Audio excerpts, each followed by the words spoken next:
Well, hi everybody, it's Lisa Tamati here from Running Hot Coaching. Just wanted to do a video today on marathon recovery and what you should do after you've just done your big race.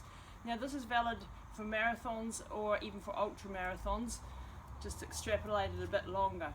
Now for a marathon recovery, one of the things you've got to be aware of is that you've done damage to your musculoskeletal system. There may be blood cells that have broken down. There may be hormone issues going on. You may have suppressed your immune system.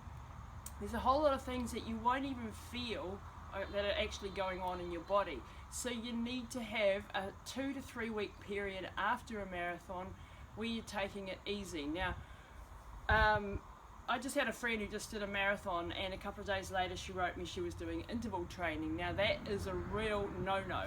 So anything that's to do with speed or anything like that can just do more damage to muscles that are already broken. You've got little tears in your muscles, because when you're running a marathon at race pace, like the fastest that you can go, you are actually doing a lot of damage to the tissues of your body.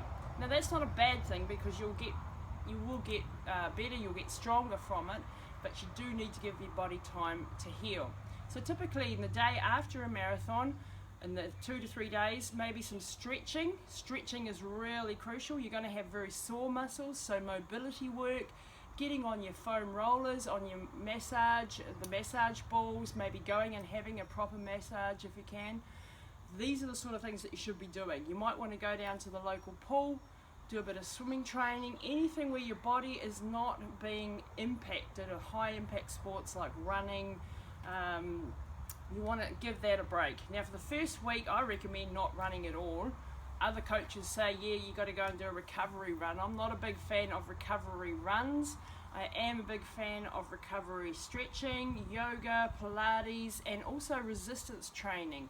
Even though you've damaged the muscles, it's sometimes good just to go into the gym, maybe doing some things like lunges and squats, maybe work the upper body which hasn't had a session, just to keep your mind ticking over. You're still in training, but just giving yourself time to recover.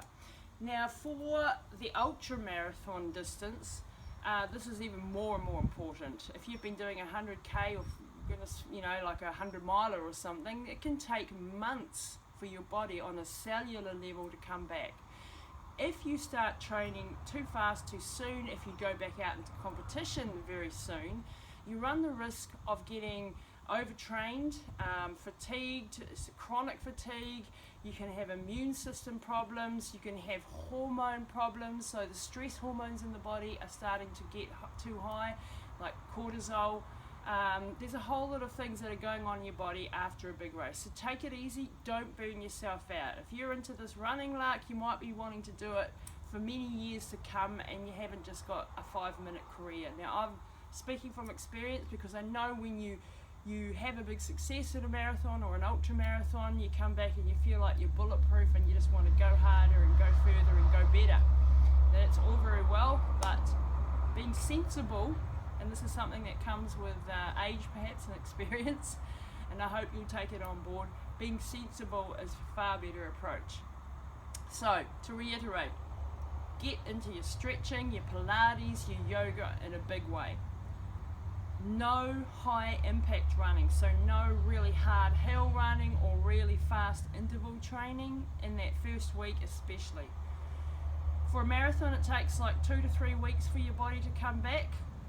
For an ultra marathon like a 100-miler, it can actually take even up to 3, 4 and even 6 months to come back from a really big race. So don't do them back to back. Do get into your resistance training. Go to the gym, get some muscles built up, because especially doing ultras you can actually be destroying a lot of muscle fibre, and you can actually lose a lot of your muscles, and you don't want that to happen. So there's some tips for you. I hope that wasn't too much, but don't overdo it after the marathon. Thanks guys.